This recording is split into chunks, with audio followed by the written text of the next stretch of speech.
ҳарчанд хариду фурӯши воситаи нашадор зарар ба саломатии ҷомеа дорад ва бар замми ин шахси дар муомилот даст доштаро ҷазои ҳабсӣ таҳдид менамояд, аммо чеҳраҳои нав ба ин тиҷорати сиёҳ даст зада сарнавишти худро догдор месозанд.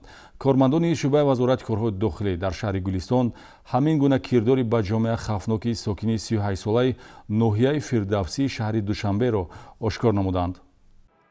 даст задан ба хариду фурӯши воситаи нашадор ва истеъмолу истифодаи он ҳамеша ба нохушӣ анҷомад ҳам кам нестанд ҳолатҳое ки афроди алоҳида дидаву дониста сарнавишти худро маҳз бо ҳамин ҷурм догдор созанд. кормандони шӯъбаи вазорати корҳои дохилӣ дар шаҳри Гулистон дар натиҷаи чорабиниҳои оперативӣ бозтобии чеҳраи марди 38-сола иқоматкунандаи ноҳияи Фирдавсии шаҳри Душанберо дар муомилоти ғайриқонунии маводи мухаддир ошкор ҳангоми интиқоли 970 грамм воситаи нашадори намуди ҳашиш ӯро боздошт намуданд. аз сабабе ки чорабиниҳои оперативию тафтишотӣ нисбати қазияи мазкур идома дорад, шахсияти гумонбаршуда махфӣ нигоҳ дошта мешавад.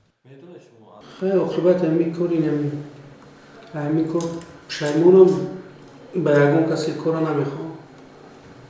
970 грамм мухаддароти мусодирашударо гумонбаршуда 6600 сомонӣ нархгузорӣ намуда мехост фурӯшад, аммо чун ахбороти оперативӣ дастраси милитсияи шаҳри Гулистон гашт, нагузоштанд ки гумонбаршуда ба мақсад расад. нисбати гумонбаршуда тибқи талаботи моддаи 200 кодекси ҷиноятӣ парвандаи ҷиноятӣ оғоз карда шуда барои муайян кардани ҳаммаслакон ва сарчашмаи паҳнкунандаи воситаи нашадор чорабиниҳои иловагии оперативию тафтишотӣ идома дорад.